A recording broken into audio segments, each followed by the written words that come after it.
ನಮಸ್ಕಾರ. ಮಾಧ್ಯಮ ರಂಗಕ್ಕೆ ತಮ್ಮೆಲ್ಲರಿಗೂ ಸ್ವಾಗತ. ನಾನು ಸುನೀತಾ ಶ್ರೀನಿವಾಸ್. ನಮ್ಮ ಇವತ್ತಿನ ಅತಿಥಿ ವಿಶೇಷದಲ್ಲಿ ವಿಶೇಷ. ಇವ್ರು ಯಾರಪ್ಪ ಅಂದರೆ ಅಣ್ಣವರ ಮುದ್ದಿನ ಮಗಳು ಶಿವಣ್ಣ, ರಾಘಣ್ಣ ಮತ್ತು ಅಪ್ಪು ಸರ್ ಅವರ ಪ್ರೀತಿಯ ಸಹೋದರಿ ಮತ್ತು ಖ್ಯಾತ ನಟ ಶ್ರೀ ರಾಮ್ಕುಮಾರ್ ಅವರ ಮುದ್ದಿನ ಮಡದಿ. ಬನ್ನಿ ಅವ್ರನ್ನ ನಮ್ಮ ಕಾರ್ಯಕ್ರಮಕ್ಕೆ ಸ್ವಾಗತಿಸೋಣ. ನಮಸ್ತೆ ಮೇಡಮ್. ನಮಸ್ಕಾರ. Welcome to our show. Thank you so much. ನನ್ನ ಪ್ರೋಗ್ರಾಮ್ ಸ್ಟಾರ್ಟ್ ಮಾಡೋಕ್ಕಿಂತ ಮುಂಚೆ ನಾನು ನಿಮ್ಗೆ ಥ್ಯಾಂಕ್ಸ್ ಹೇಳ್ಬೇಕು ಮ್ಯಾಮ್. ಯಾಕಂದರೆ ಕರ್ನಾಟಕದಲ್ಲಿ ಇಷ್ಟು ಜನ ನಿಮ್ಮ ಒಂದು ಫ್ಯಾಮಿಲಿನ ಇಷ್ಟಪಡ್ತಾರೆ ಅಂದರೆ ನಿಮ್ಮ ಈ ಒಂದು ಸಿಂಪ್ಲಿಸಿಟಿ ಆ್ಯಂಡ್ ಕೈಂಡ್ನೆಸ್. ನಾನು ಇದನ್ನು ನಿಮಗೆ ಮೆಸೇಜಲ್ಲಿ ಕೂಡ ಹೇಳ್ತಾ ಇದ್ದೆ. ಸೊ ನಾನು ಇಲ್ಲಿ ಓಪನಾಗಿ ಹೇಳಬೇಕು ಅಂತ ಅನಿಸ್ತು. ಆರ್ಟ್ಲಿ ಐ ಆಮ್ ಸೇಯಿಂಗ್ ಮ್ಯಾಮ್. ತುಂಬ ಅಂದರೆ ತುಂಬ ಥ್ಯಾಂಕ್ಸ್ ಮ್ಯಾಮ್. ಅದಕ್ಕೋಸ್ಕರ ನಮಗೆ ಇದೊಂದು ಆಪರ್ಚುನಿಟಿ ನೀವು ಕೊಡ್ತಿರೋದಕ್ಕೆ. ಇಲ್ಲ, ಅದು ನಿಮ್ಮ ವಿಶ್ವಾಸ.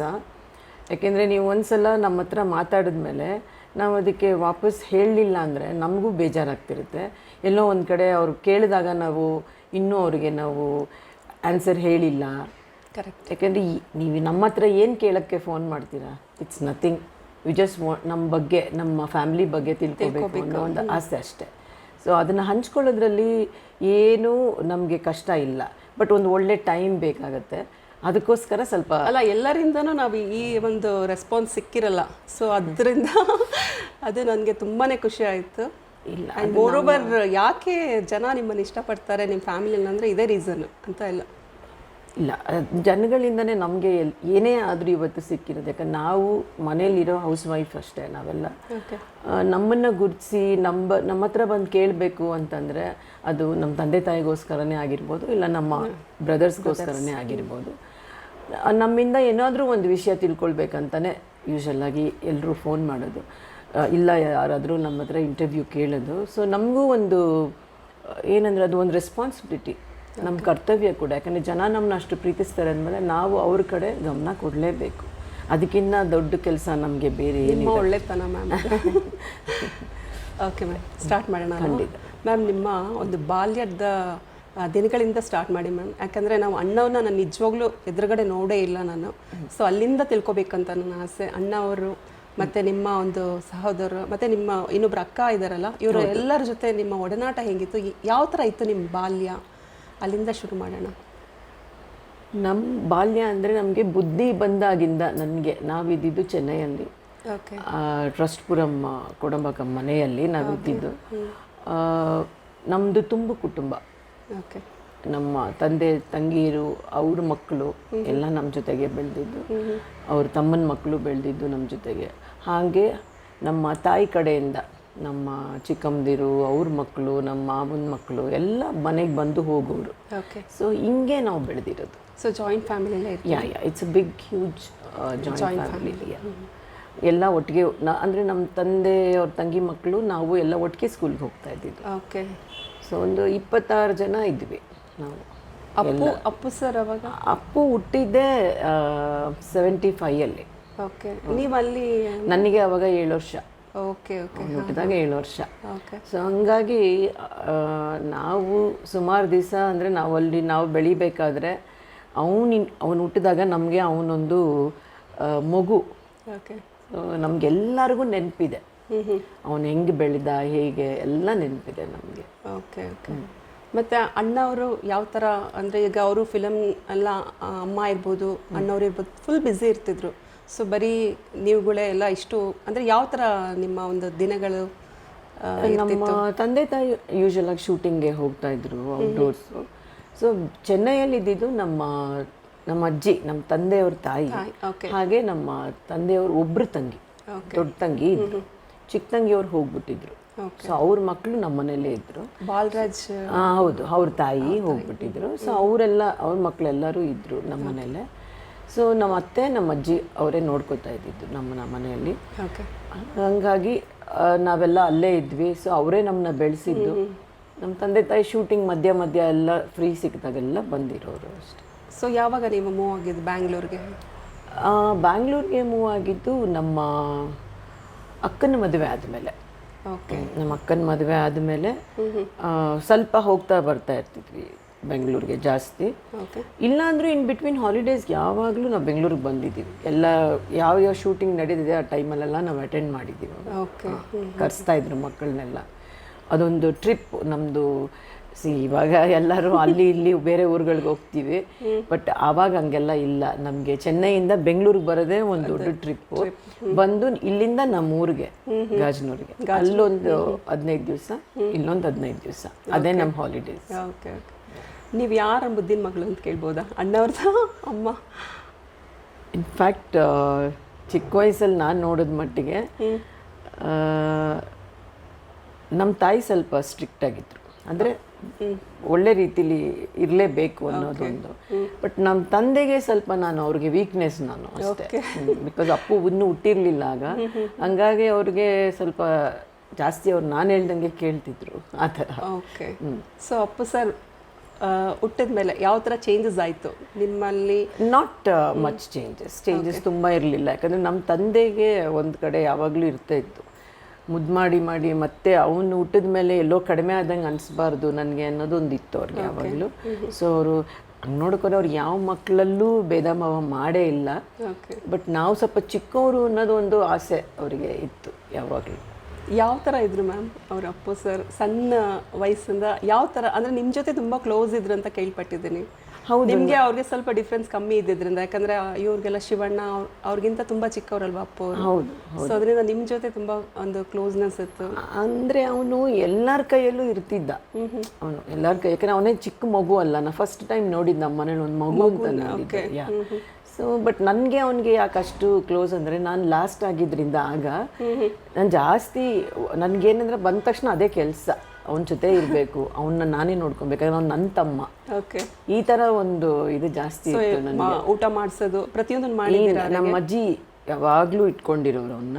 ಸೊ ನಾನು ನಮ್ಮ ಅಜ್ಜಿ ಜೊತೆಗೆ ಇರ್ತಾ ಇದ್ದಿದ್ದು. ಸೊ ಜೊತೆಗೇ ಇರ್ತಾ ಇದ್ವಿ ಯಾವಾಗಲೂ ಹಾಗೆ. ಅಂದರೆ ಯಾವ ಥರ ಇರ್ತಿದ್ರು ಅಪ್ಪು ಸರ್ ಅವಾಗ? ಅಂದರೆ ತುಂಬ ಏನು ತುಂಟ ಆ ಥರ ಇದ್ರ ಅಥವಾ? ತುಂಬ ನಾಟಿ ಅವನು, ತುಂಬ ನಾಟಿ ಅವನು. ಆಮೇಲೆ ಅವ್ನು ಜಾಸ್ತಿ ನಮ್ಮಮ್ಮ ಅವ್ರಿಗೆ ಕರ್ಕೊಂಡು ಹೋಗ್ತಾಯಿದ್ರು. ಶೂಟಿಂಗ್ನೆಲ್ಲ ನಡೀತಾ ಇತ್ತು. ತುಂಬ ಬ್ಯುಸಿಯಾಗಿದ್ರು ನಮ್ಮ ತಾಯಿ ಅವಾಗ. ಅವ್ನು ಆ್ಯಕ್ಚುಲಿ ಅವ್ನು ಪ್ರೆಗ್ನೆನ್ಸಿಯಿಂದನೇ ಬ್ಯುಸಿ ಇದ್ದರು ನಮ್ಮಮ್ಮ. ಹಾಗಾಗಿ ಅವರು ಪ್ರೆಗ್ನೆನ್ಸಿಲೇ ಜಾಸ್ತಿ ಓಡಾಟ ಇತ್ತು ಅವ್ರದ್ದು. Bangalore to Chennai, Bangalore to Chennai, Chennai to Bangalore, ಈ ಥರ ಇತ್ತು. ಬಟ್ ಅವನು ಹುಟ್ಟಿದಾಗ ಅವರು ಆಲ್ಮೋಸ್ಟ್ ಅವನೊಂದು 20 ಡೇಸ್ ಏನೋ ಅಷ್ಟೇ ಅವ್ರ ಮನೇಲಿ ಇದ್ದಿದ್ದು. ಅದಾದಮೇಲೆ ಮತ್ತೆ ಅವನ್ನ ಎತ್ಕೊಂಡು ಓಡಾಡಬೇಕಾಗಿತ್ತು. ಓಕೆ. ಸೊ ಅಷ್ಟು ಬ್ಯುಸಿ ಇದ್ದರು. ಸೊ ಅವರು ಸಾಕಷ್ಟು ಇರೋ ಟೈಮಲ್ಲಿ ಯಾವಾಗಲೂ ನಾನು ಸ್ಕೂಲಿಂದ ಬಂದ ತಕ್ಷಣ ಅವ್ರ ಹತ್ರ, ಅವನ ಹತ್ರನೇ ಇರಬೇಕು ಜೊತೆಲೆ. ಹಾಂ. ಮತ್ತು ಅಯ್ಯಪ್ಪ ಅದೆಲ್ಲ ಮನೇಲಿ ಮಾಡ್ತಿದ್ರಲ್ಲ ಅವಾಗ ಅವ್ರು ಸಣ್ಣ ವಯಸ್ಸಿಂದನೇ ಅಣ್ಣವ್ರ ಜೊತೆ ಎಲ್ಲ ಅಯ್ಯಪ್ಪ ಸ್ವಾಮಿ ಇದಕ್ಕೆಲ್ಲ ಹೋಗಿ? ಹೌದು ಹೌದು. ನಮ್ಮ ತಂದೆ ತೊಡೆ ಮೇಲೆ ಇದ್ದಿದ್ದು ಅವನು. ತೊಡೆ ಮೇಲೆ ಅವರೇ ಕರ್ಕೊಂಡು ಹೋಗ್ತಾ ಇದ್ರು. ಅವ್ನ ಫೋಟೋಸು ಇದೆ, ಅವ್ನು ನಮ್ಮ ಅಪ್ಪಾಜಿ ಹೆಗಲ ಮೇಲೆ ಕೂತಿರೋದೆಲ್ಲ. ತುಂಬ ಚಿಕ್ಕ ವಯಸ್ಸಿಂದಾನೇ ಅವನ್ನ ಕರ್ಕೊಂಡು ಹೋಗ್ತಾ ಇದ್ರು. ಮತ್ತು ಆ್ಯಕ್ಟಿಂಗ್ ಯಾವಾಗ ಬಂದಿದ್ದವರು? ಅವನು ನೀವು ನೋಡಿದರೆ ಪ್ರೇಮದ ಕಾಣಿಕೆ ಫಸ್ಟ್ ಫಿಲ್ಮ್ ಅವನದು. ಅವನಿಗೆ ಅವಾಗ ಏನು ಒಂದು 4 months ಏನೋ ಇರಬೇಕು. ನೀವು ಆ್ಯಕ್ಟ್ ಮಾಡಿದ್ದೀರ? ಹೌದು ಹೌದು. ಅದರಲ್ಲೇ ಅದರಲ್ಲೊಂದು 3-4 months ಇರಬೇಕು ಅವನಿಗೆ. ಓಕೆ. ನಮ್ಮಮ್ಮ ಅಲ್ಲಿ ಕೆಮ್ಮನ್ಗುಂಡಿಲಿ ಶೂಟಿಂಗ್ ನಡಿಬೇಕಾದ್ರೆ ಕರ್ಕೊಂಡ್ಬಂದಾಗ 4 ತಿಂಗಳು. ಆಮೇಲೆ ಅಲ್ಲಿಂದ ಅವ್ರದ್ದು ಜರ್ನಿ ಸ್ಟಾರ್ಟ್ ಆಯ್ತು? ಅದಾದಮೇಲೆ ಸನಾದಿಯಪ್ಪಣ್ಣ ಮತ್ತು ವಸಂತ ಗೀತ, ಅದೇ ಸುಮಾರು. ಅದರಲ್ಲಿ ತುಂಬ ಇದು ಮಾಡಿ, ಅದು ಯಾವುದದು ಬೆಟ್ಟದ ಹೂ? ಈಗಲೂ ಹೌದು ಮ್ಯಾಮ್. ಇದ್ರ ಮಧ್ಯ ಶಿವಣ್ಣನೂ ಫಿಲಮ್ ಇಂಡಸ್ಟ್ರಿಗೆ ಬಂದರು.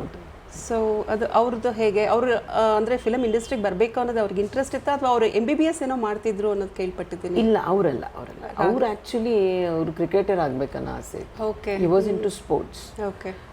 ಅವರಿಗೆ ಇಂಟ್ರೆಸ್ಟೇ ಇರಲಿಲ್ಲ, ಸಿನಿಮಾ ಮೇಲೆ ಇಂಟ್ರೆಸ್ಟೇ ಇರಲಿಲ್ಲ ಅಷ್ಟು. ಬಟ್ ಅವರು ಅಲ್ಲಿ ಗ್ರೌಂಡಲ್ಲಿ ಯಾವಾಗಲೂ ಆಟ ಆಡ್ತಾ ಇರೋನಲ್ಲಿ ಅಲ್ಲಿ ತುಂಬ ಈ ಮಲಯಾಳಿ ಫಿಲಿಮ್ ಪ್ರೊಡ್ಯೂಸರ್ಸು, ಡೈರೆಕ್ಟರ್ಸ್ ಎಲ್ಲ ಅಲ್ಲೇ ಇದ್ದಿದ್ದು. ಒಂದು ಅಪಾರ್ಟ್ಮೆಂಟಲ್ಲಿ ಇದ್ದರು ಅವರೆಲ್ಲ. ಸೊ ಇವನ್ನ ಒಂದ್ಸಲ ಯಾವಾಗಲೂ ಕೇಳಿದ್ದಾರೆ ಬಂದು ಆ್ಯಕ್ಟ್ ಮಾಡೋಕ್ಕೆ ಇಂಟ್ರೆಸ್ಟ್ ಇದೆ ಅಂತ. ಅವನು ಅವಾಗ ಅದಕ್ಕೆ ಏನು ಅಷ್ಟು ಇಂಟ್ರೆಸ್ಟ್ ತೋರಿಸಿಲ್ಲ. ಬಟ್ ಎಲ್ಲಿಂದನೂ ಕಾಲ್ ಬಂದಿತ್ತು ಅನಿಸುತ್ತೆ ನಮ್ಮ ಮನೆಗೆ. ಹಂಗಾಗಿ ಅವನಿಗೆ ಆವಾಗ ಅನಿಸಿದ್ದು ನಾನು ಆ್ಯಕ್ಟ್ ಮಾಡ್ಬೋದಾ ಅಂತ. ಅಪ್ಪಾಜಿ ಏನು ಫೋರ್ಸ್ ಮಾಡ್ತಿರ್ಲಿಲ್ಲ ಆ್ಯಕ್ಟಿಂಗ್ ಬರಬೇಕು? Not at all. ನಮ್ಮ ತಂದೆಗೆ ತಾಯಿಗೆ ಇಬ್ಬರಿಗೂ ಮನಸ್ಸಲ್ಲಿ ಅದೆಲ್ಲ ಇರಲಿಲ್ಲ. ಅವ್ರು ಏನು ಇಷ್ಟನೋ ಅದು ಮಾಡ್ಬೋದು. ಎಲ್ಲ ಓದ್ತಾ ಇದ್ವಲ್ಲ, ಆ ವಯಸ್ಸು ಅಲ್ಲ ಅವರು ಅದನ್ನ ಬಗ್ಗೆ ಎಲ್ಲ ಮುಂದೆ ಏನು ಫರ್ದರ್ ಸ್ಟಡೀಸ್ ಯಾಕಂದ್ರೆ ಅಪ್ಪು ಸರ್ ಸಣ್ಣ ವಯಸ್ಸಿಗೆ ಆಕ್ಟಿಂಗ್ ಬಂದ್ರಲ್ಲ ಅದರಿಂದ ಕೇಳಿ. ಅದು ಬೈ ಚಾನ್ಸ್ ಅಂದ್ರೆ ಇವಾಗ ಯಾವುದೋ ಶೂಟಿಂಗ್ ನಡಿಬೇಕಾದ್ರೆ ಒಂದು ಮಗು ಬೇಕಾಯಿತು ಅಂತಂದ್ರೆ ಓಕೆ ಆ ಮಗು ಇದೆ ಅಂದ್ರೆ ನಮ್ದು ಮಾಡಂಗಿದ್ರೆ ಮಾಡಿಸ್ತೀರಾ ಸರ್ ಅಂತ ಇವಾಗ ಉದಯಶಂಕರ್ ಅವರು ಯಾರು ಕೇಳಿದ್ರೆ ಮಾಡಿಸ್ಬೋದು ಅನ್ನೋ ಒಂದು ಅರ್ಥದ ಮೇಲೆ ಅಷ್ಟೇ. ಈಗ ನಂದಾದರೂ ಅಷ್ಟೇ, ಈಗ ಆ ಕ್ಯಾರೆಕ್ಟರ್ ಸೂಟ್ ಆಗುತ್ತೆ ಅಂತ ಮಾಡಿಸಿದೆ ಅಷ್ಟೇ. It's not that they were planning ನನ್ನ ಹಾಕ್ಬೇಕು, ಇಲ್ಲ ಆ ಥರ ಏನಿಲ್ಲ. ಮತ್ತೆ ಆಕ್ಟಿಂಗ್ ಬ್ಲಡ್ ಇಂದ ಬೇರೆ ಇತ್ತಲ್ಲ, ಕಂಟಿನ್ಯೂ ಅಷ್ಟೇ. ಮತ್ತೆ ಹೇಗಿತ್ತು ಶಿವಣ್ಣ ಅವರ ಫಸ್ಟ್ ಒಂದು ಎಂಟ್ರಿ ಫಿಲಮ್ ಆನಂದ್ ಮೂವಿಯಿಂದ ಅಲ್ಲ ಅವ್ರು ಬಂದಿದ್ದು?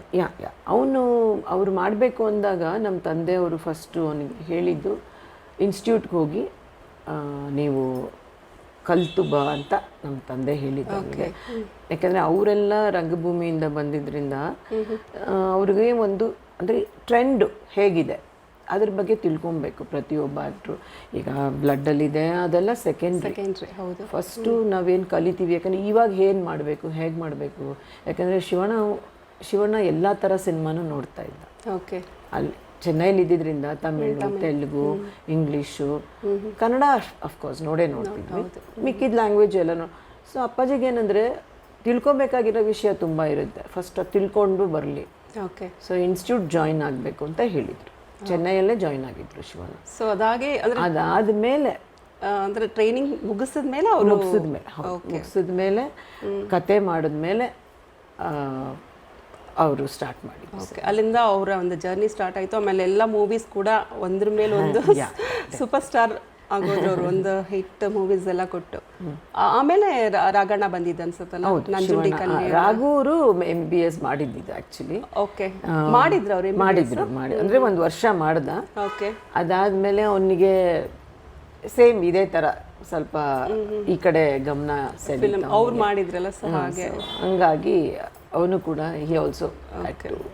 ಹಾಗೇನೆ ಒಟ್ಟು 3 ಜನನು ಆಕ್ಟಿಂಗ್ ಫೀಲ್ಡ್ ಬಂದ್ಬಿಟ್ಟು. ಅಫ್ಕೋರ್ಸ್ ಅಪ್ಪುಗಿರ್ಲಿಲ್ಲ ಅಮ್ಮ, ಅವನಿಗೆ ಚೈಲ್ಡ್ ಆರ್ಟಿಸ್ಟ್ ಆಗಿ ಮಾಡಿದ ಅಷ್ಟೇ, ಅವನಿಗೆ ಸಿನಿಮಾಗೆ ಬರಬೇಕು ಅನ್ನೋದು ಇರಲಿಲ್ಲ. ನಾನು ಸಾಕಷ್ಟು ಕಡೆ ಹೇಳಿದ್ದೀನಿ, ಅವನಿಗಿರಲಿಲ್ಲ. ಅವನಿಗೆ ಬಿಸ್ನೆಸ್ ಕಡೆ ತುಂಬ ಗಮನ ಇತ್ತು, ಆಫೀಸ್ ನೋಡ್ಕೊತಿದ್ದ ಅಮ್ಮನ ಜೊತೆ. ಸೊ ಹಂಗಾಗಿ ಅವನಿಗೆ ಬೇರೆ ಥರನೇ ಇರಬೇಕು ಅನ್ನೋ ಆಸೆ ಇತ್ತು ಅವನಿಗೆ. ಓಕೆ, ಈ ವಾಸ್ ನಾಟ್ ಇಂಟ್ರೆಸ್ಟೆಡ್. ಬಟ್ ಅವ್ರ ಫೇಟ್ ಅದು ನಮ್ಮ ತಂದೆಗೋಸ್ಕರ. ನಮ್ಮ ತಾಯಿ ಕೂಡ ಪಾಪ ಅವನ್ನ ಫೋರ್ಸ್ ಮಾಡಲಿಲ್ಲ, ಅವ್ನಿಗೇನು ಇಷ್ಟ ಅವನು ಅದೇ ಮಾಡಲಿ ಅಂತ. ಬಟ್ ನಮ್ಮ ತಂದೆಗೆ ಏನಂದರೆ ಒಂದೇ ಒಂದು ಸಿನಿಮಾ ಮಾಡು ಅಂತ, ಅವರು ಕೂಡ ಅವನ್ನ ಫೋರ್ಸ್ ಮಾಡೋಕ್ಕೆ ಹೋಗಲಿಲ್ಲ. ಒಂದು ಸಿನಿಮಾ ಮಾಡು ನನಗೋಸ್ಕರ, ಆಮೇಲೆ ನಿನಗೆ ಇಷ್ಟ ಆದರೆ ಮಾಡು, ಇಲ್ಲ ಅಂದರೆ ಬೇಡ ಅನ್ನೋ ಥರ ಹೇಳಿದರು. ಬಟ್ ಅವನದು ಫೇಟ್ ಅದು. ಅವನಿಗೆ ಅದೇ ಹೇಳಿದ್ನಲ್ಲ, ಅವ್ರನ್ನ ಇಲ್ಲಿವರೆಗೂ ಕೊಟ್ಕೊಂಡು ದೊಡ್ಡ ಸ್ಟಾರ್, ಕರ್ನಾಟಕದ ದೇವರೇ ಆಗ್ಬಿಟ್ಟಿದ್ದಾರೆ ಅಪ್ಪು ಸರ್. ನಿಜವಾಗ್ಲೂ ಅಂದರೆ ನಮಗೆ ತುಂಬ ಹೆಮ್ಮೆ ಆಗುತ್ತೆ ಅವನ ಬಗ್ಗೆ. ಯಾಕೆಂದರೆ ಅವನು ನಾನು ಒಂದು ಗೋಲ್ ಇಟ್ಕೊಂಡು ಬರಲಿಲ್ಲ ಸಿನಿಮಾಗೆ. ಪಾಪ ಅವನಿಗೆ ಅವನದೇ ಬೇರೆ ಇತ್ತು. ಅವ್ನು ಬಿಸ್ನೆಸ್ ಮಾಡಬೇಕು, ಆ ಥರ ಮಾಡಬೇಕು, ಬೇರೆ ಥರ ಬೆಳಿಬೇಕು ಅನ್ನೋ ಆಸೆ ಅವನಿಗಿತ್ತು. ಸಿನಿಮಾ ಅವ್ನು ಮಾಡಿದ್ದು ನಮ್ಮ ತಂದೆ ತಾಯಿಗೋಸ್ಕರ. ಬಟ್ ಅವನಿಗೆ ಅದರಲ್ಲಿ ಬಂದಿದ್ದ ಹೆಸರು, ಜನಗಳು ಅವ್ನಿಗೆ ತೋರಿಸಿದ ಪ್ರೀತಿ ಮೇಲೆ ಅವನು ಅದರಲ್ಲೂ ಒಂದೊಂದೇ ಸಿನಿಮಾ ಮಾಡ್ಕೊಂಬಂದ ಹೊರತು ಅವನಿಗೆ ಕಂಟಿನ್ಯೂಸ್ ಆಗಿ ಅವರು ಯಾವುದೇ ಮೂವಿ ಮಾಡಿದ್ರು ಇಡೀ ಫ್ಯಾಮಿಲಿ ಕೂತ್ಕೊಂಡು ನೋಡೋ ಥರ ಇರ್ತಿತ್ತು. ಹೌದು ಅಲ್ವಾ, ಅವನು ಅವಸರ ಪಟ್ಟಿರಲಿಲ್ಲ. ಹೀಗೆ ಅವನದೇ ಆದ ಕೆಲವು ಇತ್ತು ಮನಸ್ಸಲ್ಲಿ, ಆ ಥರ ಮಾತ್ರ ನಾನು ಮಾಡಬೇಕು, ಎಕ್ಸ್ಕ್ಲೂಸಿವ್ ಆಗಿ ಮಾಡಬೇಕು, ನಮ್ಮದು ಇಂಡಸ್ಟ್ರಿ ಚೆನ್ನಾಗಿ ಬೆಳಿಬೇಕು ಅನ್ನೋ ಆಸೆ ಅವನಿಗೆ ತುಂಬ ಇತ್ತು. ಬಟ್ ಅವ್ರಿಗೆ ಹೇಳ್ತೀನಲ್ಲ, ಸಣ್ಣ ಮಕ್ಕಳಿಂದ ಹಿಡಿದು ತುಂಬ ವಯಸ್ಸಾದವ್ರವ್ರಿಗೂ ಫ್ಯಾನ್ಸ್ ಇದ್ದಾರೆ. ನಾನು ಎಲ್ಲೆಲ್ಲಿ ಹೋದರೂ ನಾನು ನೋಡಿದ್ದೀನಿ, ಅಬ್ರಾಡ್ಗಳಲ್ಲೂ ಕೂಡ ಈಗಲೂ ಅಪ್ಪು ಸರ್ ಅಂದರೆ ಒಂದು ದೇವರು. ನಾನು ಅಪ್ಪು ಸರ್ನ ಮೀಟ್ ಮಾಡಿದ್ದೀನಿ ಸುಮಾರು ಸಲ. ಅದು ಹೇಳ್ತೀನಿ, ಅದು ಯಾವುದೋ ಜನ್ಮದ ಪುಣ್ಯ ಅಷ್ಟೇ, ನಾವು ಅವ್ರನ್ನ ಮೀಟ್ ಮಾಡೋಕ್ಕೆ ಅದೆಲ್ಲ ಸಿಕ್ಕಿದೊಂದು ದೇವರು ಕೊಟ್ಟ ಒಂದು ಪುಣ್ಯ ಅಂತ ಅಂದ್ಕೊಳ್ತೀನಿ ನಾನು. ಮತ್ತು ಈಗ ಇವರು ಶಿವಣ್ಣ ಮತ್ತು ರಾಘಣ್ಣ ಎಲ್ಲ ಫಿಲಮ್ ಇಂಡಸ್ಟ್ರಿಗೆ ಬಂದರು. ಸೊ ನಿಮ್ಗೆ ಅವರಿಬ್ಬರು ಮಾಡಿದ ಯಾವ ಮೂವೀಸ್ ತುಂಬ ಇಷ್ಟಪಟ್ಟಿದ್ದೀರಾ? ಅಂದರೆ ನಿಮ್ಮ ಒಂದು ಫೇವ್ರೇಟ್ ಮೂವಿ ಯಾವುದು? ಸಾಕಷ್ಟು ಅಂದರೆ ಶಿವಣ್ಣ ಒಂದು ನಾನು ಎಲ್ಲ ಸಿನಿಮಾನೂ ಲೈಕ್ ಮಾಡ್ತೀನಿ. ಅಂದರೆ ರೀಸೆಂಟಾಗಿ ಬಂದಿದ್ದ ಫಿಲಿಮ್ಸ್ ನಾನು ಅಷ್ಟು ಕೆಲವು ನೋಡಿದ್ದೀನಿ, ಕೆಲವು ನೋಡಿಲ್ಲ. ನನಗೆ ಆನಂದು ಇಷ್ಟಪಟ್ಟು ನೋಡಿದಂಥ ಮೂವಿ ಅಫ್ಕೋರ್ಸ್ ಜೋಗಿ ಜೋಗಿ ತುಂಬ ಇಷ್ಟಪಟ್ಟು ನೋಡಿದ. ಓಮು ಮತ್ತು ಜೋಗಿ. ರಾಘಣ್ಣ ಮೂವಿ ರಾಘಣ್ಣಂದು ನನಗೆ ನಂಜುಂಡಿ ಕಲ್ಯಾಣ ಇಷ್ಟ ಆಗಿತ್ತು. ಅದಾದಮೇಲೆ ನನಗೆ ಸ್ವಸ್ತಿಕ್ ಇಷ್ಟ ಆಯಿತು. ಓಕೆ, ಮತ್ತು ನಿಮ್ಮ ಒಂದು ಫೇವ್ರೆಟ್ ಫುಡ್ ಏನು ನೀವು ಮಾಡೋ ಅಂಥದ್ದು ಅವ್ರಿಗೆ ಇಷ್ಟ ಆಗ್ತಿದೆ? ನಾನು ಆ್ಯಕ್ಚುಲಿ ಅಡುಗೆ ಮಾಡಲ್ಲ. ಅಲ್ಲ, ಹೌದು, ಅಡುಗೆ ಮಾಡಲ್ಲ. ನಾನು ಸ್ವಲ್ಪ ಅವನು ಇಬ್ರಿಗೂ ಮೊದಲಿಂದನೂ ಹೋಟ್ಲ್ ಹುಚ್ಚು ಜಾಸ್ತಿ. ಅದೇನೆ, ಹೋಟ್ಲಲ್ಲೇ ಏನು ತಿಂತಾ ಇದ್ರಿ ಇಬ್ರು? ನಮ್ಮಿಬ್ಬರಿಗೂ ಜಾಸ್ತಿ ಬಿರಿಯಾನಿ ಇಷ್ಟ. ಓಕೆ, ಬಿರಿಯಾನಿನೇ. ಸೊ ಯಾವುದಾದ್ರೂ ಒಂದು ರೆಗ್ಯುಲರ್ ರೆಸ್ಟೋರೆಂಟ್ ಇತ್ತಾ ಇಲ್ಲೇ ಹೋಗಿ ತಿನ್ಬೇಕು ಅಂತ? ಅಲ್ಲೇನಾದ್ರು ಡಿಸ್ಕಷನ್ ಇರ್ತಿತ್ತು ಅದ್ರ ಬಗ್ಗೆ ಯಾವಾಗಲೂ. ಅಲ್ಲಿ ಚೆನ್ನಾಗಿರುತ್ತೆ ಹೋಗು, ಇಲ್ಲಿ ಚೆನ್ನಾಗಿರುತ್ತೆ ಹೋಗು ಅಂತ ಹೇಳೋನು. ಬಟ್ ನಮಗೆ ಆಫ್ ಲೇಟು ನಾವು ಜಾಸ್ತಿ ನಾಟಿ ಬಿರಿಯಾನಿನೇ ಜಾಸ್ತಿ ಲೈಕ್ ಮಾಡ್ತಾ ಇದ್ವಿ. ಬಟ್ ಆಂಧ್ರ ಬಿರಿಯಾನಿ ತಿನ್ನೋದು ಎಲ್ಲರೂ. ಯಾವ್ದಾದ್ರು ರೆಗ್ಯುಲರ್ ರೆಸ್ಟೋರೆಂಟ್ ಇತ್ತಾ ಇಲ್ಲೇ ಹೋಗ್ಬೇಕು ಅದೇ ಕೆಲವ್ರಿಗೆ ಇರುತ್ತೆ ಅದೇ ರೆಸ್ಟೋರೆಂಟ್ಗೆ ಹೋಗ್ಬೇಕು ಅಲ್ಲೇ ಸೇರ್ತಿರ್ತಾರೆ? ಹಂಗೆ ಅವ್ನು ಇರಲಿಲ್ಲ. ಅವನಿಗೆ ಸ್ವಲ್ಪ ಎಲ್ಲ ಕಡೆ ಟ್ರೈ ಮಾಡೋದು ಜಾಸ್ತಿ. ಬಟ್ ನಾವು ಫ್ರ್ಯಾಂಕಾಗಿ ಹೇಳ್ಬೇಕಂದ್ರೆ ನಮ್ಮ ಮನೆಗೆ, ಅಪ್ಪಾಜಿ ಮನೆಗೆ ನವಯುಗ ಹೋಟ್ಲ್ನವರು ಮೋಹನ್ ರಾಯರು ಇದ್ದಾರೆ, ಅವರು ರೆಗ್ಯುಲರ್ ಆಗಿ ಕಳಿಸ್ತಾ ಇದ್ರು. ಓಕೆ, ಅಲ್ಲಿಂದನೇ ಫುಡ್ ಎಲ್ಲ ಬಿರಿಯಾನಿ, ಚಿಲ್ಲಿ ಚಿಕನ್ ಅದೆಲ್ಲ ತುಂಬ ಇಷ್ಟ ಅಪ್ಪಾಜಿಗೆ. ಸೊ ಅಲ್ಲಿಂದ ಅವ್ರು ಕಳಿಸ್ತಿದ್ರು, ಯಾವಾಗಲೂ ಕಳಿಸ್ತಿದ್ರು. ಬಟ್ ನಮ್ಗೆ ಅದೊಂದು ಟೇಸ್ಟ್ ಇತ್ತು, ಇಷ್ಟ ಇತ್ತು. ಅದಲ್ಲದೆ ಎಲ್ಲ ಹೋಟೆಲ್ಸಲ್ಲೂ ಟ್ರೈ ಮಾಡಿದ್ವಿ. ಅವ್ರ ಫೇವ್ರೆಟ್ ಫುಡ್ ಏನು Appu sir? Biryani, non veg, ನಾಟಿ ಕೋಳಿ ಸಾರು ಅದೆಲ್ಲ ಅವನಿಗೆ ಇಷ್ಟ ತುಂಬ. ಸ್ವೀಟ್ಸ್ ಆ ಥರ ಎಲ್ಲ? ಪೇಸ್ಟ್ರೀಸ್ ಇಷ್ಟ. ಸ್ವೀಟ್ಸ್ ಅಂದರೆ ಒಬ್ಬಟ್ಟೆ ನಾವು ಜಾಸ್ತಿ ಇಷ್ಟಪಡೋದು ಮನೆಯಲ್ಲಿ. ಅವನಿಗೆ ನಮ್ಮ ಅಕ್ಕ ಒಂದು ಸ್ವೀಟ್ ಮಾಡ್ತಾರೆ, ಲಕ್ಷ್ಮಿ ಅಕ್ಕ, ಲಕ್ಷ್ಮಿ ಅವರು, ಅದು ತುಂಬ ಇಷ್ಟ ಅವನಿಗೆ. ಮೈದಾ ಸ್ವೀಟ್ ಅಂತ. ಓಕೆ, ತುಂಬ ಇಷ್ಟ ಅವನಿಗೆ. ಅದು ಆ್ಯಕ್ಚುಲಿ ಆಲ್ಮೋಸ್ಟ್ ಎಲ್ಲರಿಗೂ ಇಷ್ಟ ನಮ್ಮ ಮನೇಲಿ. ಅದು ಬಿಟ್ಟರೆ ಒಬ್ಬಟ್ಟು, ಬೇಳೆ ಒಬ್ಬಟ್ಟು. Okay okay. ಸೊ ಇದೆಲ್ಲರ ಮಧ್ಯೆ 2000ಅಲ್ಲಿ ಅಣ್ಣವ್ರದ್ದು ಕಿಡ್ನಾಪ್ ಆಗುತ್ತೆ. ಯಾವ ಥರ ಇತ್ತು ಮೇಡಮ್ ನಿಮ್ಮ ಮನೇಲಿ ಆ ಥರ ಒಂದು ಸಿಚುಯೇಷನ್? ಹೆಂಗೆ ಫೇಸ್ ಮಾಡಿದ್ರಿ? ಅದೊಂದು ಇಟ್ ಈಸ್ ಹೆಂಗೆ ಹೇಳೋದಮ್ಮ, ಅದು ಅನ್ಎಕ್ಸ್ಪೆಕ್ಟೆಡ್ ಸಿಚುವೇಶನ್. ಅದು ಎಕ್ಸ್ಪೆಕ್ಟ್ ಆಗದೇ ಇರೋಂಥ ಒಂದು ಸಿಚುವೇಶನು. ಏನು ಹೇಳಬೇಕು ಇದಕ್ಕೆ ಅಂದರೆ, ನಮ್ಮ ತಂದೆ ಹೇಳ್ತಾಯಿದ್ರು, ಕರ್ಮ ಅನ್ನೋದು ಏನು ಅಂದರೆ, ಈಗ ನಾವು ಯಾರೇ ಆಗಿರಲಿ ಮನುಷ್ಯ ಅಂದಮೇಲೆ ಮನುಷ್ಯನೇ. ಕರೆಕ್ಟ್. ಇಲ್ಲಿ ನಾವು ಯಾರೂ ದೊಡ್ಡವರಲ್ಲ, ಯಾರೂ ದೊಡ್ಡವರಲ್ಲ. ನಮ್ಮದು ಏನಿರುತ್ತೋ, ಏನು ನಡಿಬೇಕು ಅನ್ನೋದಿರುತ್ತೋ, ನಮ್ಮ ನರಕನೇ ಆಗಲಿ ಸ್ವರ್ಗನೇ ಆಗಲಿ ಎರಡೂ ಇಲ್ಲೇ ನೋಡಬೇಕು ಅಂತ ಅಂದರೆ ನಮಗೆ ಹೇಳ್ತಿದ್ರು. ಎರಡೂ ಇಲ್ಲೇ ನೋಡ್ಬೇಕಂತ. ಅದು ಯಾರಾದರೂ ಅಷ್ಟೇ, ನಿಜ. ಅಲ್ಲಿ ನಾವು ದೊಡ್ಡವರು ಚಿಕ್ಕವರು ಅನ್ನೋದಿಲ್ಲ. ಹಂಗಾಗಿ ಅದು ಒಂದು ನಡೆದೋಯ್ತು ಅನ್ಎಕ್ಸ್ಪೆಕ್ಟೆಡ್ ಆಗಿ. ಬಟ್ ಆ ಒಂದು ಪೀರಿಯಡ್ಡು ನಮಗೆ ಎಕ್ಸ್ಪೆಕ್ಟ್ ಮಾಡೋಕ್ಕಾಗಲ್ಲ ಯಾವ ಥರ ಅದನ್ನು ಫೇಸ್ ಮಾಡಿದ್ವಿ ಅಂತ. ಬಟ್ ಅವತ್ತಿಗೂ ಇವತ್ತಿಗೂ ಅದಕ್ಕೆ ನಾನು ಹೇಳಿದ್ದು ನಿಮಗೆ. ಬಟ್ ಅಮ್ಮ ಮಾತ್ರ ತುಂಬ ಸ್ಟ್ರಾಂಗ್ ಆಗಿರೋರಲ್ಲ, ಯಾಕಂದರೆ ನಾವು ಅವಾಗ ನೋಡ್ತಾ ಇರ್ತೀವಿ. ಅಲ್ಲ, ಅದೇ ನಾನು ನೀವು ಕೇಳಿದ್ರಲ್ಲ ಈಗ, ನೀವು ನಾವು ಕೇಳಿದಾಗ ನೀವು ಅದಕ್ಕೆ ಆನ್ಸರ್ ಮಾಡ್ತೀರಾ ನಮಗೆ, ನೀವು ವಾಪಸ್ ನಮಗೆ ಮೆಸೇಜ್ ಮಾಡಿ. ಕರೆಕ್ಟ್. ಇದೊಂದಕ್ಕೋಸ್ಕರ. ಯಾಕೆ ಅಂದರೆ ಜನ ನಮ್ಮ ಜೊತೆಗೆ ಎಲ್ಲ ಸಮಯದಲ್ಲೂ ಇದ್ದಾರೆ. ಓಕೆ, ಒಳ್ಳೆ ಟೈಮಲ್ಲಿ ಮಾತ್ರ ಇರೋದಲ್ಲ, ನಮ್ಗೆ ಇದ್ದಿದ್ದು ಬ್ಯಾಡ್ ಪೀರಿಯಡಲ್ಲೂ ನಮ್ಮನ್ನ ಜೊತೆ ಬಿಡಲಿಲ್ಲ ಅವರು. ಸೊ ಹಂಗಾಗಿ ಅವತ್ತು, ಯಾಕಂದರೆ ಆ ಮನೆಯಲ್ಲಿ ಅವತ್ತು ಎಲ್ಲ ಥರ ಪೂಜೆಗಳು ಆಗಿದೆ. ಒಂದು ನಮಾಜಿಂದ ಎಲ್ಲ ಕಡೆ ನಮಾಜಿಂದ ಹಿಡಿದು ಒಂದು ಪ್ರೇಯರಿಂದ ಹಿಡಿದು ಪ್ರತಿ ಒಬ್ಬರು ಬಂದು ಅಲ್ಲಿ ಪೂಜೆ ಮಾಡಿದ್ದಾರೆ ನಮ್ಮ ಮನೆಯಲ್ಲಿ. ಸೊ ಇದಕ್ಕಿನ್ನ ಒಂದು ಪುಣ್ಯ ನಾವು ಅಂದರೆ ಒಬ್ರಿಗೋಸ್ಕರ ಅಷ್ಟು ಜನ ಬರಬೇಕು. 108 days. 108. ಯಾವ ಥರ ಇದ್ರಿ ಮ್ಯಾಮ್ ನೀವೆಲ್ಲ? ಅಂದರೆ ಯಾವ ಥರ ಇರ್ತಿತ್ತು ನಿಮ್ಮ ದಿನ? ಫಸ್ಟು ಒಂದು 10 days it was very bad. Situation was very bad. ನಮಗೇನೂ ನಂಬಿಕೆ ಇರಲಿಲ್ಲ, ಏನೋ ಆಗೋಗುತ್ತೆ. We were not ready for it. But 10 ದಿವಸ ಕಳೀತಾ ನಮ್ಮ ಜೊತೇಲಿ ಇದ್ದವರು, ಇಂಥ ಸಮಯದಲ್ಲಿ ನಾವು ಎಲ್ಲರನ್ನೂ ನೆನೆಸ್ಕೋಬೇಕು. ತುಂಬ ಜನ ಇದ್ದರು ನಮ್ಮ ಜೊತೆಗೆ. ಸರೋಜಾದೇವಿ ಆಂಟಿಯವರು, ರಾಕ್ಲೈನ್ ವೆಂಕಟೇಶ್ ಅವರು, ಮತ್ತು ಭುಜಂಗ್ ಶೆಟ್ಟಿಯವರು, ಪಾಪ ಇವತ್ತು ಅವ್ರು ಇಲ್ಲ, ಅವ್ರನ್ನ ನೆನೆಸ್ಕೋಬೇಕು. ಅವರು ಅಂದರೆ ನಮ್ಮ ಫ್ಯಾಮಿಲಿ ಫ್ರೆಂಡ್ಸ್ ಅಂತ ಹೇಳಲ್ಲ, ನಮ್ಮ ಫ್ಯಾಮಿಲಿಯವರೇ ಅವರೆಲ್ಲ. ಇವರೆಲ್ಲ ನಮ್ಮ ಜೊತೆಗೆ ಬಂದು ನಮಗೆಲ್ಲ ಧೈರ್ಯ ಕೊಟ್ಟು, ಇಲ್ಲ ಅವ್ರು ಬರ್ತಾರೆ, ಖಂಡಿತ ಬರ್ತಾರೆ, ಬರೋ ಹಾಗೆ. ಅವರೊಬ್ಬರೇ ಅಲ್ಲ, ಅವ್ರ ಜೊತೆ ನಿಮ್ಮ ಭಾವ ಕೂಡ ಎಲ್ಲ, ನಮ್ಮ ಲಕ್ಷ್ಮಿ ಯಜಮಾನ್ ಕೂಡ. ಅದೇ ಹೇಳ್ತಾ ಇದ್ದೀನಿ, it was a very bad situation. But ಆ ಟೈಮಲ್ಲಿ ತುಂಬ ಜನ ಅಂದರೆ ಇವರು ಕೆಲವರು ನಮ್ಮ ಜೊತೆಗೆ ಇದ್ದವ್ರ ಮನೆಯಲ್ಲೇ ಇರ್ತಿದ್ರು ಯಾವಾಗಲೂ. ಸೊ ಅವ್ರನ್ನ ಯಾರನ್ನೂ ನಾವು ಮರೆಯೋಕ್ಕಾಗಲ್ಲ. ನಮ್ಮಷ್ಟೇ ದುಃಖ ಪಟ್ಟಿದ್ದಾರೆ ಅವರೆಲ್ಲ. ಅಪ್ಪು ಸರ್ ಎಲ್ಲ ಹೇಗಿರ್ತಿದ್ರು ಆ ಟೈಮಲ್ಲಿ?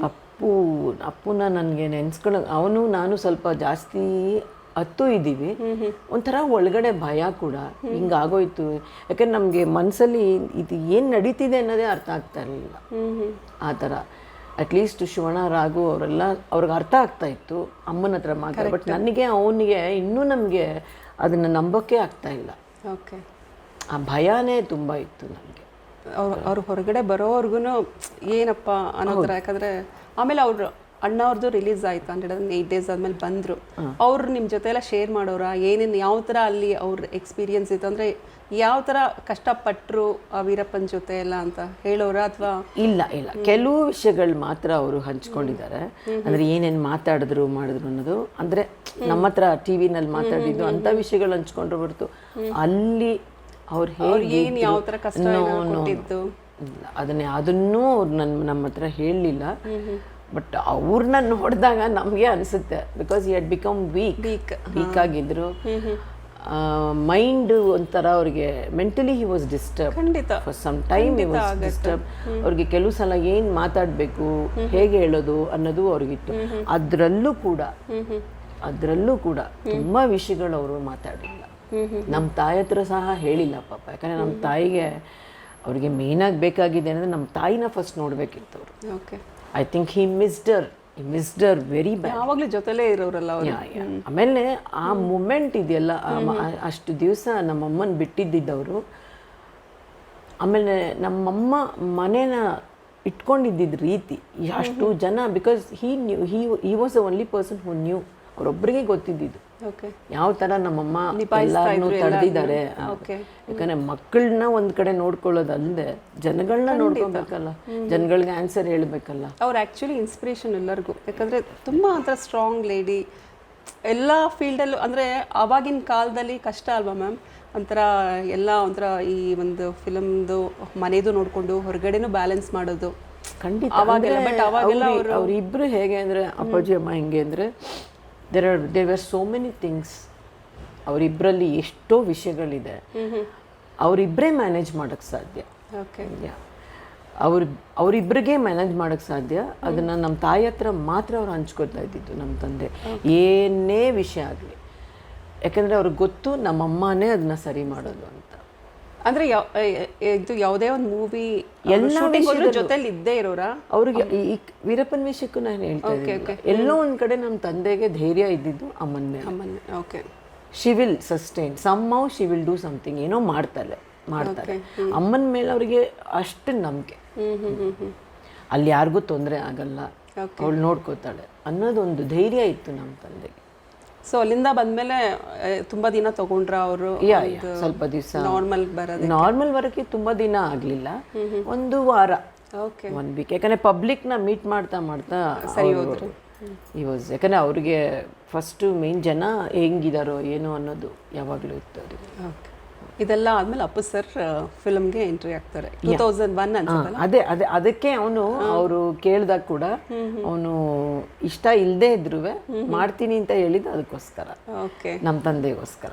ಸೊ ಅದೇ ಏನೋ ಒಂದು ಒಳ್ಳೇದಾಗಕ್ಕೆ ಒಂದು ಕೆಟ್ಟದ್ದು ಕೂಡ ಕಾರಣ ಆಗುತ್ತೆ. ಹೌದು, ಅದು ಹೇಳಕ್ಕಾಗಲ್ಲ.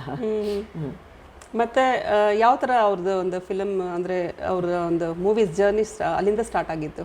ಅಂದರೆ ಮೇಲೆ ಒಳ್ಳೊಳ್ಳೆ ಮೂವೀಸ್ ಮಾಡಿದ್ರು, ಯಾವುದು ಫ್ಲಾಪ್ ಅನ್ನೋದೇ ನಾವು ನೋಡಿಲ್ಲ ಅಪ್ಪು ಸರ್ ಮಾಡಿರೋ ಮೂವೀಸಲ್ಲೆಲ್ಲ. ಅದೇ ಹೇಳಿದ್ನಲ್ಲಮ್ಮ, ಅವ್ನಿಗೇನಂದರೆ ಸಿನಿಮಾ ಮಾಡಿದ್ರೂ ಕರೆಕ್ಟಾಗಿರಬೇಕು. ನಂಬರ್ ಆಫ್ ಮೂವೀಸ್ ನಾನು ಮಾಡ್ತೀನಿ ಅನ್ನೋದು ನನಗೆ ಇಂಪಾರ್ಟೆಂಟ್ ಇಲ್ಲ. ಒಳ್ಳೆ ಫಿಲಿಮ್ ಮಾಡಬೇಕು, ಅದು ಇಟ್ ಶುಡ್ ಔಟ್ಸ್ಟ್ಯಾಂಡ್, ಅಷ್ಟೇ ನನಗೆ ಬೇಕಾಗಿರೋದು. ಆಮೇಲೆ ಇಂಡಸ್ಟ್ರಿಗೆ ಹೆಲ್ಪ್ ಆಗಬೇಕು, ಇಂಡಸ್ಟ್ರಿ ಬೇರೆ ಥರ ಬೆಳಿಬೇಕು, ಬೇರೆ ಭಾಷೆಯವ್ರ ಥರ ನಾವು ಬೆಳಿಬೇಕು ಚೆನ್ನಾಗಿ ಅನ್ನೋ ಒಂದು ಇಂಟ್ರೆಸ್ಟ್ ಅವನಿಗೆ. ಬಟ್ ಅವ್ರು ಸಾಕಷ್ಟು ಎಷ್ಟು ಜನಕ್ಕೆ ಹೆಲ್ಪ್ ಮಾಡಿದ್ದಾರೆ ಅನ್ನೋದು ಯಾರಿಗೂ ಗೊತ್ತೇ ಇರಲಿಲ್ಲ ಅಲ್ವಾ ಅವ್ರ? ಹೌದು. ಆಮೇಲೆ ಎಲ್ಲರಿಗೂ ಗೊತ್ತಾಗ್ತಾ ಬಂತು. ಅಂದರೆ ನಿಮ್ಗೆ ನಿಜ ಗೊತ್ತಿರಲಿಲ್ವಾ ಮ್ಯಾಮ್ ಅವ್ರು ಇಷ್ಟೆಲ್ಲ ಹೆಲ್ಪ್ ಮಾಡ್ತಿದ್ದಾರೆ? ಇಲ್ಲಮ್ಮ, ಅಷ್ಟೊಂದು ನಿಜವಾಗ್ಲೂ ಗೊತ್ತಿಲ್ಲ. ಕೆಲವಂಥವು ಗೊತ್ತಿತ್ತಂದರೆ ಎಜುಕೇಷನ್ ಮೇಲೆ ಅವನಿಗೊಂದು ತನಿ ಇದಿತ್ತು. ಅವನಿಗೆ ಮಕ್ಕಳಿಗೆ ತೊಂದರೆಲಿರೋರಿಗೆ ಬೇರೆ ಥರ ಹೇಗೆ ಮಾಡಬೇಕು ಅನ್ನೋದೆಲ್ಲ ಇತ್ತು. ಯಾಕಂದರೆ ಅವ್ನು ನಮ್ಮ ತಾಯಿನ ನೋಡಿದ್ದಾನೆ, ನಮ್ಮ ತಂದೆ ನೋಡಿದ್ದಾನೆ, ಹೇಗಿದ್ರು ಅವರು, ಹೇಗೆ ಮಾಡ್ತಾ ಇದ್ರು ಹಿಂದೆ ಅಂತ. ಯಾಕಂದರೆ ಅವ್ರು ಯಾರ ಹತ್ರನೂ ಹಂಚ್ಕೊಂಡಿರಲಿಲ್ಲ. ನಮ್ಮ ತಂದೆ ತಾಯಿ ಏನು ಮಾಡ್ತಾ ಇದ್ದೀವಿ ಮನೆಯಲ್ಲಿ ಒಂದಷ್ಟೇ ಜನಕ್ಕೆ ಮಾತ್ರ ಗೊತ್ತಿತ್ತು. ಸೊ ಅವನು ಅದನ್ನು ಕಂಟಿನ್ಯೂ ಮಾಡಿ ಎಷ್ಟು ಜನ ಬಂದ್ರಲ್ವಾ ಅವ್ರು ನಮಗೆ ಅದನ್ನು ಹೆಲ್ಪ್ ಮಾಡಿದ್ರು, ಆಪರೇಷನ್ ಕೊಟ್ಟರು. ತುಂಬಾ ಜನ ಈಗಲೂ ಎಷ್ಟೋ ಜನ ಅಂದರೆ ಅವ್ರನ್ನ ಒಂದು ದೇವ್ರ ಥರ ಈಗಲೂ ಕೂಡ ಈಗಲೂ ಸಮಾಧಿ ಇರೋ ಅಲ್ಲ. ಈಗ ನಾವು ಕೆಲವು ಫಂಕ್ಷನ್ಸಲ್ಲಿ ಹೋದಾಗ ಕೆಲವರು ಸಿಗ್ತಾರೆ, ಹೇಳ್ತಾರೆ ಅಪ್ಪು ಅವ್ರು ಬಂದಿದ್ರು ಇಲ್ಲಿ ಇದು ಮಾಡಿದ್ರು. ನಮಗೆ ನಿಜವಾಗ್ಲೂ ಆಶ್ಚರ್ಯ ಆಗುತ್ತೆ. ಅವ್ರ ಸ್ಮಾರಕ ಇರೋದ್ರಲ್ಲಿ ಇದೆಯಲ್ಲ ಆ ಜಾಗದಲ್ಲಿ ಇವತ್ತಿಗೂ ಕೂಡ ಎಷ್ಟೋ ಜನ ಬದುಕ್ತಾ ಇದ್ದಾರೆ. ರೋಡ್ ಸೈಡೆಲ್ಲ ವ್ಯಾಪಾರ ಮಾಡೋರು ಅಂದರೆ ಇದ್ದಾಗ ಕೂಡ ಅವರು ಜನಗಳಿಗೆ ಹೆಲ್ಪ್ ಮಾಡಿದ್ದಾರೆ. ಅವ್ರು ಇಲ್ಲ ಅಂದರೂ ಇದ್ದಾರೆ, ಅವರು ಪ್ರತಿಯೊಬ್ಬರು ಮನಸ್ಸಲ್ಲೂ ಇದ್ದಾರೆ, ಮನದಲ್ಲೂ ಇದ್ದಾರೆ, ಮನೆಯಲ್ಲಿ ಕೂಡ ಇದ್ದಾರೆ. ಆದರೂ ಕೂಡ ಎಲ್ಲರಿಗೂ ಸಹಾಯ ಆಗ್ತದೆ. ಈಗಲೂ ಎಷ್ಟೋ ಜನ ಬದುಕ್ತಾ ಇದ್ದಾರೆ. ಅದು ಅದೇ ನಮಗೆ ಅದು ಒಂದೊಂದ್ಸಲ ನಿಜವಾಗ್ಲೂ ಅದ್ರಿಗೆ ಡೀಟೇಲಿಗೆ ಹೋಗಲ್ಲ. ಬಟ್ ನಮಗೂ ಅರ್ಥ ಆಗಲ್ಲ ಈ ಥರ ಹೆಂಗೆ ಈ ಥರ ಜನ ಅವನ್ನ ಅಲ್ಲಿ ಕೂಡ ಹೋಗಿ ಅವನ ಜೊತೆ ನೋಡಬೇಕು, ಅವನ್ನ ಫೋಟೋ ತೆಗೆಸ್ಕೋಬೇಕು ಅಂತ ಹೋಗ್ತಾನೆ. ಏನೋ ಅವ್ನು ಇದ್ದಾನೆ ಅನ್ನೋದು ಎಲ್ಲ ಎಷ್ಟೋ ಜನ ಮದುವೆ ಎಲ್ಲ ಮಾಡ್ಕೊಂಡಿದ್ದಾರಲ್ಲ, ಮದುವೆ ಮಾಡ್ಕೊಳ್ಳೋ ಅಥವಾ ಇನ್ನೇನಾರು ಅವ್ರದ್ದು ಒಂದು ಒಳ್ಳೇದಾಗಬೇಕಂದ್ರೆ ನಾವು ದೇವ್ರ ಹತ್ರಕ್ಕೆ ಹೋಗ್ಬಿಟ್ಟು ಇನ್ವಿಟೇಷನ್ ಇಟ್ಬಿಟ್ಟೆಲ್ಲ ನಾವು ಕೇಳ್ಕೊಳ್ತೀವಲ್ಲ. ಅಪ್ಪು ಸ್ಮಾರಕ ಹತ್ರ ಹೋಗಿ ಎಷ್ಟೋ ಜನ ಪ್ರತಿದಿನ ಮಾಡೋರು ಇದ್ದಾರೆ ಈಗಲೂ ಕೂಡ. ಮತ್ತು ಅವ್ರಿಗೆ ಆ ಥರ ಒಳ್ಳೇದಾಗಿದೆ ಯಾಕಂದರೆ ಒಂದು ಒಳ್ಳೆ ಮನಸ್ಸು. ಯಾವ ಥರ ಕಳೀತಿದ್ರಿ ಮ್ಯಾಮ್ ಅವ್ರ ಜೊತೆ? ಈಗ ಅವ್ರು ಶೂಟಿಂಗಲ್ಲೆಲ್ಲ ಬ್ಯುಸಿ ಇರ್ತಿದ್ರು, ಅಬ್ರಾಡ್ಗೆ ಹೋಗೋರು ಶೂಟಿಂಗಲ್ಲಿ ಬ್ಯುಸಿ ಇರ್ತಿದ್ರು. ಸೊ ನಿಮಗೆಲ್ಲ ಯಾವಾಗ ಟೈಮ್, ನೀವೆಲ್ಲ ಯಾವಾಗ ಸೇರ್ತಾ ಇದ್ರಿ? ಇಲ್ಲಮ್ಮ, ನಾನು ಯೂಶಲಾಗಿ ನಾನು ಸಾಯಂಕಾಲ ಹೋಗ್ತೀನಿ ಮನೆಗೆ, ರಾಘು ಮನೆಗೆ ಹೋಗ್ತೀನಿ. ರಾಘು ಮನೆಗೆ ಹೋದಾಗ ಅಲ್ಲೇ ಅಪ್ಪು ಮನೆಗೂ ಹೋಗಿ ಬರ್ತೀನಿ. ಅವನಿದ್ದಾಗ ಅಲ್ಲಿ ಯೂಶಲಾಗಿ ಆ ವಿಂಡೋ ಇಂದ ನೋಡಿದ ತಕ್ಷಣನೇ ಕರೆಯೋನು, ಬರ್ತೀಯಾ ಅಂತ. ಅಲ್ಲಿಗೆ ಹೋಗಿ ಅವನ ಹೆಂಡತಿನ ಮಾತಾಡ್ಸ್ಕೊಂಡು ಬರ್ತಾ ಇದ್ವಿ ಪ್ರತಿ ಸಲ. ಅದು ಇಂಥ ದಿವಸ ಅಂಥ ದಿವಸ ಅಂತಲ್ಲ, ಬಿಕಾಸ್ ನಾನು ನಮ್ಮ ಅಮ್ಮನ ನೋಡ್ಕೋತಾ ಇದ್ದೆ ಯಾವಾಗಲೂ. ನಮ್ಮಮ್ಮ ಹೋದ ಮೇಲಿಂದ ಅಲ್ಲಿ ನಮ್ಮ ಅಣ್ಣನ ನೋಡೋಕೆ ಹೋಗ್ತೀನಿ, ರಾಘಣ್ಣನ ನೋಡೋಕ್ಕೆ. ಹಾಗೆ ಅಪ್ಪು ನೋಡ್ಕೊಂಡೆ ಬರ್ತಾ ಇದ್ದಿದ್ದು ಹೋದ್ರೆ. ಇಲ್ಲ ಅಂದ್ರೆ ಕೆಲವು ಸಲ ಅವ್ರ ಮನೇಲಿ ಫಂಕ್ಷನ್ಸ್ ಏನಾದರೂ ನಡೆಯೋದು, ಸತ್ಯನಾರಾಯಣ ಪೂಜೆ ಎಲ್ಲ ನಡೆಯೋದು, ಫೋನ್ ಹೋಗ್ತಾ ಇದ್ವಿ ನಾವು. ಇದೇ ಥರ ಹಬ್ಬಗಳಿಗೆಲ್ಲ ಯೂಶಲ್ ಆಗಿ ಹೋಗೋದು. ಸೊ ಎಲ್ಲ ಅವಾಗ ಜೊತೆ ಎಲ್ಲ ಶಿವಣ್ಣ ರಾಘಣ್ಣ ಎಲ್ಲ ಎಲ್ಲರೂ ಸೇರ್ತಿದ್ವಿ.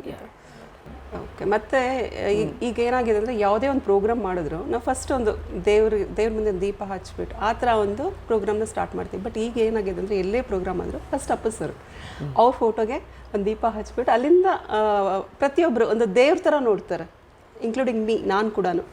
ಅಲ್ಲಿಂದ ಸ್ಟಾರ್ಟ್ ಆಗುತ್ತೆ. ಈಗ ನಮ್ಮ ಒಂದು ಏರಿಯಾದಲ್ಲಿ ತಿಂಗಳು ಬಾಯ್ಸ್ ಅಂತಿದ್ದಾರೆ, ಅವರು ಕೂಡ ಏನಾರು ಒಂದು ಪ್ರೋಗ್ರಾಮ್ ಸ್ಟಾರ್ಟ್ ಮಾಡಬೇಕಂದ್ರೆ ಅಪ್ಪು ಸರ್ ಒಂದು ಫೋಟೋ ಇಂದ ಅವ್ರಿಗೆ ಒಂದು ದೀಪ ಎಲ್ಲ ಒಂದು ಹಚ್ಚಿ ಅಲ್ಲಿಂದ ಸ್ಟಾರ್ಟ್ ಮಾಡ್ತಾರೆ. ಸೊ ಇದ್ರ ಬಗ್ಗೆ ನಿಮ್ಗೆ ಏನು ಅನ್ಸುತ್ತೆ ಮ್ಯಾಮ್? ಇಷ್ಟೊಂದು ನಿಮ್ಮ ಒಂದು ಸ್ವಂತ ತಮ್ಮ ಅವನ ಹೊರಗಡೆ ಒಂದು ಪ್ರಪಂಚದಲ್ಲಿ ಒಂದು ದೇವ್ರು ಆಗ್ಬಿಟ್ಟಿದ್ದಾರೆ ಅವರು, ನಿಜ ಹೇಳಬೇಕಂದ್ರೆ. ಅದು ನನಗೆ ಕೆಲವು ಸಲ ಏನನ್ಸುತ್ತೆ ಅಂದರೆ ಅಮ್ಮ, ಅವನು ಆ್ಯಕ್ಚುಲಿ ನಮ್ಮ ಮನೆಗೆ ಚಿಕ್ಕವನು, ನಮ್ಮ ಇಡೀ ಫ್ಯಾಮ್ಲಿಲಿ ಅವನೇ ಚಿಕ್ಕವನು, ಲಾಸ್ಟ್ ಅವನು. ಆದರೆ ಅವನು ಎಂಥ ಒಂದು ಸ್ಥಾನ ಮಾಡಿದ್ದ ಅಂದರೆ ಮನೆಯಲ್ಲಿ. ಈಗ ನಮ್ಮ ತಂದೆ ತಾಯಿ ಇಂಡಿವಿಜುವಲ್ಸ್ ಅಂತ ಇಟ್ಕೊಂಡು, ನಮ್ಮ ತಂದೆ ನಮ್ಮ ತಾಯಿ ಅವರಿಬ್ಬರಲ್ಲಿದ್ದಿದ್ದ ಗುಣನೂ ಮತ್ತು ಅವ್ರು ಮಾಡಿದ ಕೆಲವು ಕೆಲಸಗಳನ್ನ ಅವನು ಮಾಡಿದ್ದಾನೆ.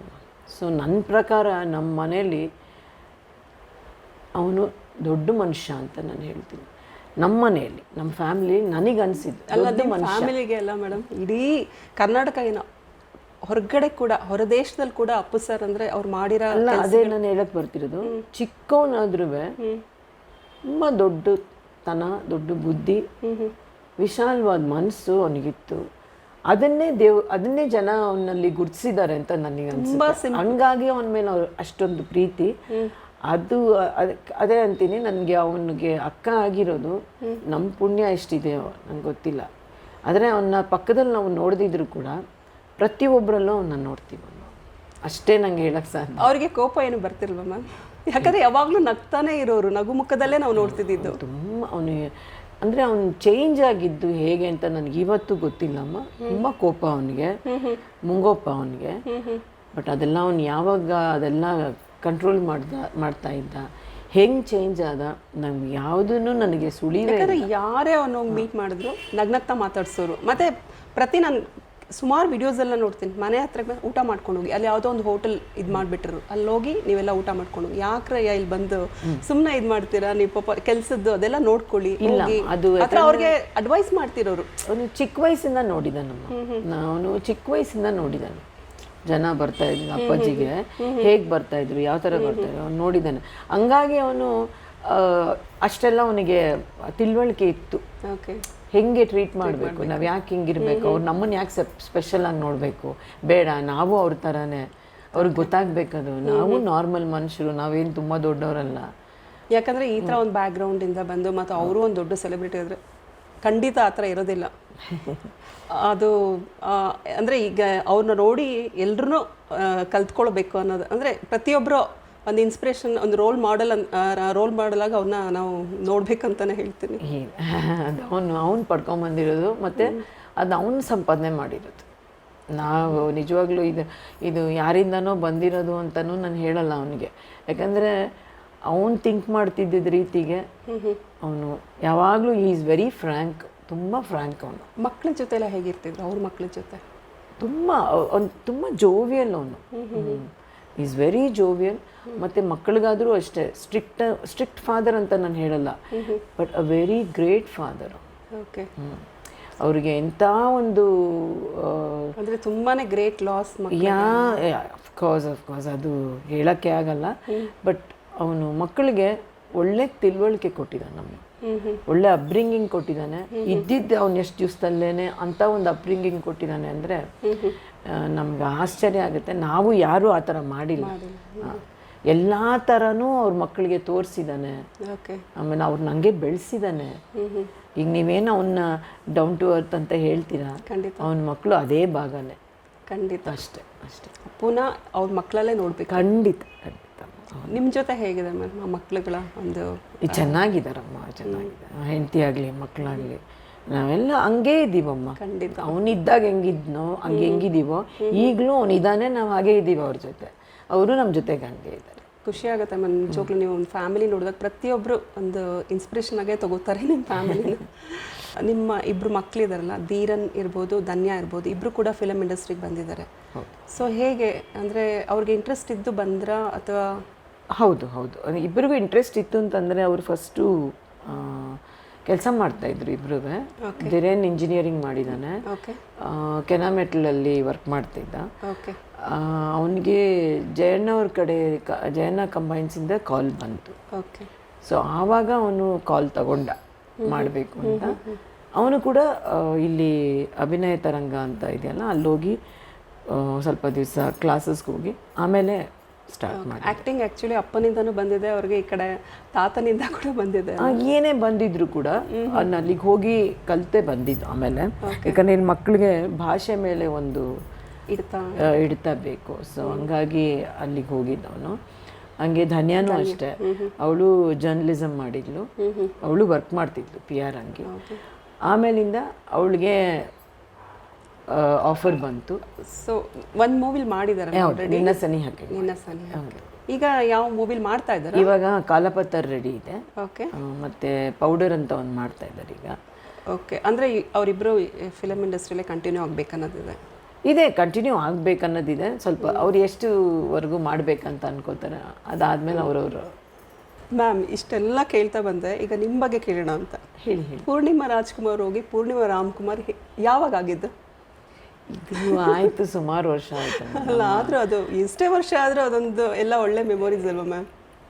ರಾಘಣ್ಣ ಅವ್ರ ಮದುವೆ ಟೈಮಿಂದ ನಮಗೆ ಪರಿಚಯ ಜಾಸ್ತಿ ಆಗಿದ್ದು. ಮುಂಚೆಯಿಂದನೂ ಅವ್ರ ಫಾದರ್ ಬಂದು ನಮ್ಮ ಮನೆಗೆ ಬರ್ತಾಯಿದ್ರು. ಓಕೆ, ಅವ್ರಿಗೆ ಫ್ಯಾಮಿಲಿ ಫ್ರೆಂಡ್ಸೇ ನಮಗೆ.